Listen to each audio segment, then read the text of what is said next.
It's Tuesday, September 1st, 2020. Welcome into RotoFanatic.com's Quality Start. This is your daily breakdown of everything going on in the fantasy baseball world. We're here to help.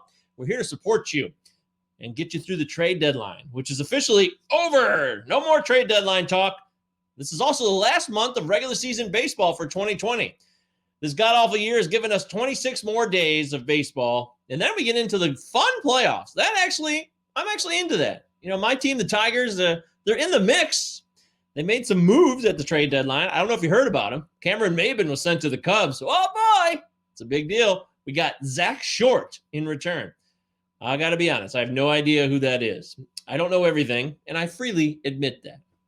So we'll wrap up the final trade deadline moves, talk about some of the moves that we did not discuss on yesterday's Quality Start, and then we'll see what the fantasy fallout is headed forward. Don't forget to go to RotoFanatic.com, where you can find top-notch, first-rate information, analysis, and breakdowns. That's what we do here. It's Tuesday, so that means Paul Mamino's GBS report is now live. Paul Mamino has come up with the Stuff ERA, and he gives you the leaderboard every week, along with dissecting a pitcher or two that he's finds something unique going on with pitch location. Paul Mamino is a former college pitcher. Do you know that? This guy knows pitching. Top-notch stuff. Check it out. GPS report on RotoFanatic.com. Last night, there was some decent action. Wasn't the greatest night for baseball, but Juan Soto is probably going to be involved in our opening segment. It's not a spoiler. It's going to happen. Garrett Cole's struggling. Why? What's the deal? And Marco Gonzalez is suddenly a fantasy master. It's so weird, but he's really been good, so we got to give it up to old Marco. So settle in. This is the Quality Start for Tuesday, the new day of the month. Wake up, wake up. It's the first of the month. Get up, get up. So cash your checks and come on.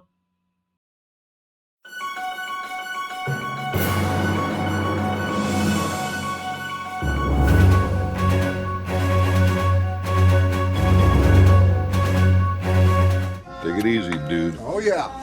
I know that you will. Yeah, well, the dude abides. The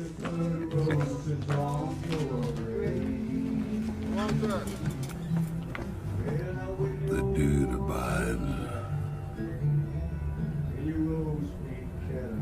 I don't know about you, but I take comfort in that.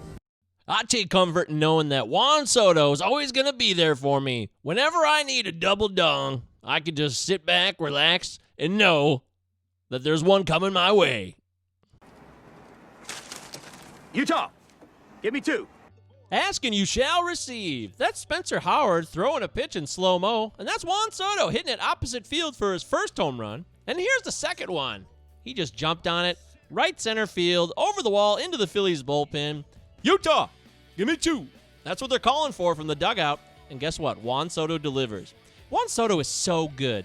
I don't think we really even can appreciate how amazing he is at his age and everything he's already done with his career. Here's a list of the top 15 hardest hit balls from the game last night between the Phillies and the Nats. Juan Soto, 109-mile-per-hour home run in the 5th inning, and Juan Soto at number 7. The 9th inning home run off of new closer Brandon Workman at another 105 miles per hour. Juan Soto's good. Marco Gonzalez. Wow. He was really impressive yesterday in a matinee against the Angels. He strikes out Mike Trout. That's good. And he strikes out Joe Adell. He struck out a lot of guys, so he deserves credit for having an outstanding performance. Here's Mike Trout again. That's the second time of 3 strikeouts he had against Mike Trout yesterday. He went a complete game, 9 innings, 1 walk, 8 strikeouts, only gave up 4 hits. His only real mistake in the outing was giving up a massive home run to Justin Upton, who hit it 104 miles per hour out of the park in the 2nd inning. Otherwise, this was a flawless start from a guy who continues to be undervalued in the starting pitching realm. Here's Paul DeJong of the Cardinals, swinging a drive to deep center field. This one way back, and this ball is gone. That's a grand salami, folks. In case you haven't, look how sad Tony Disco is. Devastated. In case you haven't noticed, Paul DeJong is back from COVID, healthy, playing well, and he's starting to get on a roll. And if you know one thing about Paul DeJong, he's a very streaky hitter. He'll go on tears that will change a fantasy season.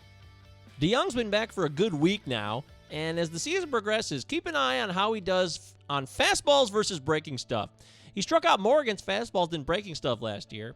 And he also was a streakier hitter with home runs last season, but his average plummeted to 202 in the second half. He left us. He left us. But that's not what I'm gonna do. Check out who left their teammates on base Monday night. Mr. Mendick, Denny Mendick of the White Sox, really screwed the White Sox with 8 left on base. That is a really high number. That's one of the highest numbers you'll ever see on any given day in the season. Yet the White Sox still won 8-5. And that's with his teammate Eloy Jimenez leaving 7 more on base. Really impressive that the White Sox were able to overcome that poor effort with runners on base.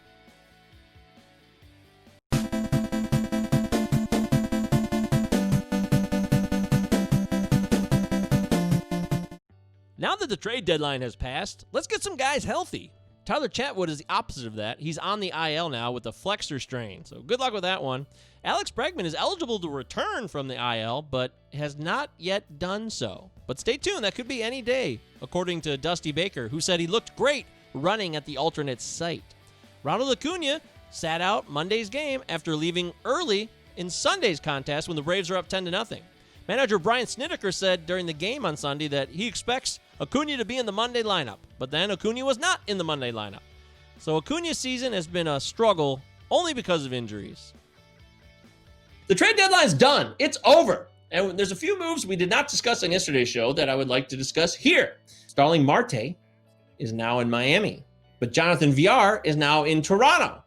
See, all these moves have changed things. Starling Marte had a $12.5 million option, and Arizona refused to pick it up for 2021. That's a great value. I don't understand why they would turn that down. But they turned it into Caleb Smith, so now they have him. Last year they got Zach Gallen, and Zach Gallen has worked out pretty good. So maybe this trading for a Marlins pitcher every year is a good idea.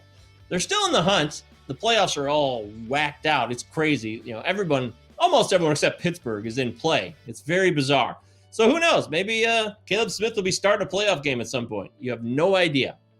So let's take a look at a few other moves here and what the fantasy implications of them are right now. Mike Minor is on his way to the Oakland Athletics, and this is a perfect trade for the Oakland A's. Last year they picked up Homer Bailey at the deadline from the Kansas City Royals, and he was very serviceable for them as a starting pitcher. I see Mike Minor as a better pitcher than Bailey, and hopefully after his last start for Texas against the Dodgers where he went 6 innings and didn't give up any runs with 4 hits, we're going to get the Mike Minor that will benefit Oakland the most. Most benefit doesn't come to mind, however, with the Robbie Ray deal to Toronto. He's on his way to the AL East so he can pitch in parks like Yankee Stadium and Camden Yards. Isn't that exciting? Travis Bergen was the exchange plus cash. He's an afterthought reliever who has not really proven much so far in limited action at the major league level. Robbie Ray is lost. The mechanics changed, but now they're saying he's reverting back to his old mechanics. So who the hell knows what's happening there anymore? Put that coffee down.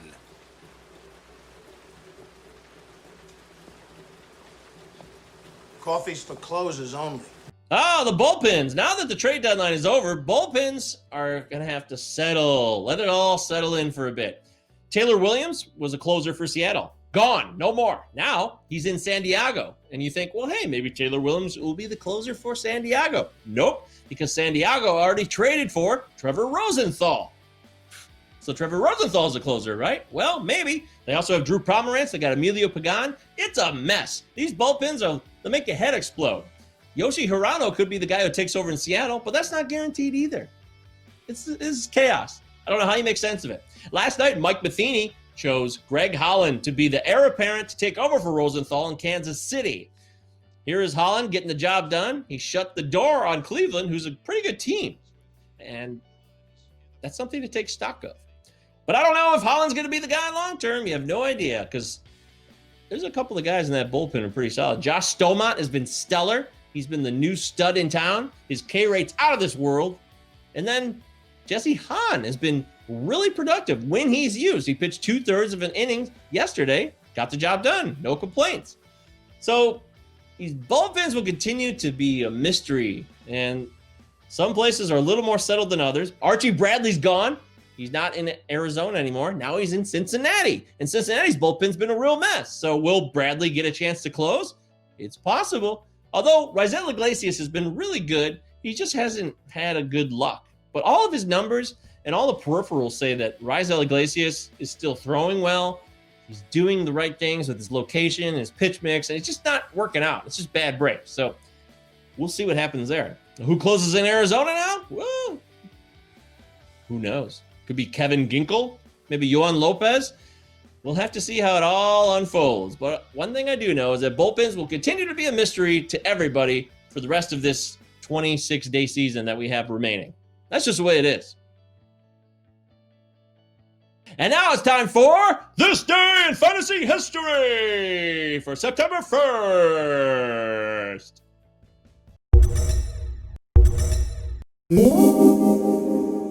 This Day in Fantasy History, September 1st. It's a really good one. We got 2 no-hitters. We got a couple of guys who hit for the cycle, not just on September 1st throughout history, but on the same day in 2008, September 1st. 2 different guys, 2 cycles. Very cool. That is rare. And one of the guys, it was his first cycle of 3 in his career. That is even more impressive. That's unique stuff. So we got a couple of no-hitters. One's a combined no-no. One is a solo job. And also, for the solo run, it wasn't his first no-hitter either. And it wasn't his first no-hitter in the stadium he threw it in. Have I teased you enough with all of this information yet? Let's find out. Diddle-oo, diddle-oo, diddle-oo, diddle-oo, diddle-oo.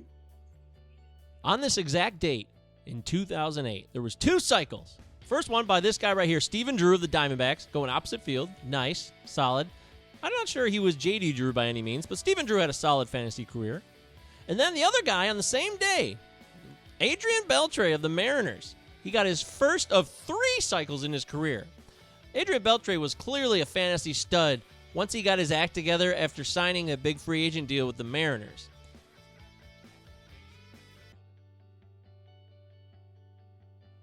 Then in 2014, the Phillies combined for a no-hitter. How about that? Cole Hamels led the way, going 6 strong, and then he gave it over to the bullpen, and it was all finished off by the one that we forget. The intense one, Jonathan Papelbon. There he is right there. He got the last outs in the 9th inning to be a part of history and combined on a no-hitter for a Philly team that was at the end of its run. Papelbon was a great closer, a really solid fantasy relief pitcher for a number of seasons. And Cole Hamels is still in the league to this day, though he has not made his debut with the Braves due to injury this season. And finally, joining in rare company, there's JV getting his 3rd no-hitter. It was a year ago today, in 2019. Look how happy he is. 3 no-hitters in a career is outstanding. That put him in elite company. Only 6 other players had ever done that in the history of Major League Baseball. And 2 of JV's no-hitters have been at Toronto, which is even more peculiar. He must love the poutine there or something.